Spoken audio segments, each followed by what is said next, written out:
One of the things I did a thing on before was batching replies on social media and how that can be great for productivity. Another thing that I think is powerful is forcing you to sleep on it before you send a potentially contentious message. I've definitely been guilty of sending contentious messages, whether that's an email, whether that's a reply on Twitter, whether that's a DM. I think we've all heard that advice before, that you should sleep on it before you send something like that. It's hard to do that as a one-off, right? Like if I'm in the habit of replying to all my mentions and DMs right away, and then I get a message which I'm like, I think this is contentious, I'm not sure, it's somewhere on the spectrum, but I think it's fine, I'll just send a reply. And then it escalates. It's like, ooh, I think this is getting bad. This is no bueno. So making that decision on a one-off basis is particularly when you're dealing with so many messages every day between emails and all the different messages you're responding to. You get decision fatigue, and you're going to make a bad decision at one point, and you're going to send a reply that's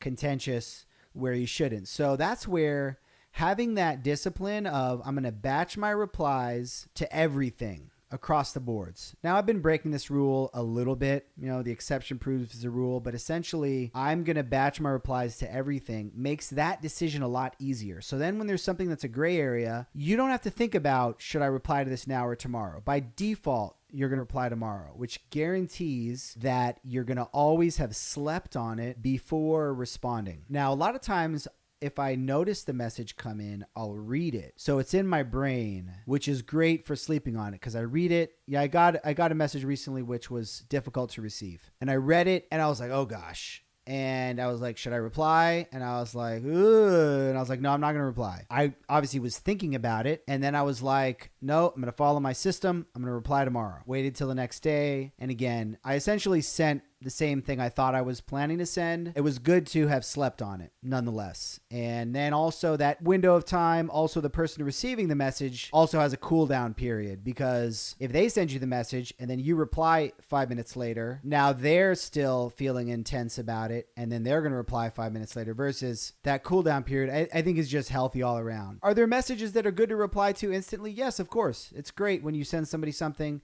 they reply back right away and you're like, oh, sweet. Like, I heard back right away. So the downside of batching your replies is there's less of that. But I think on the whole, it's worth it.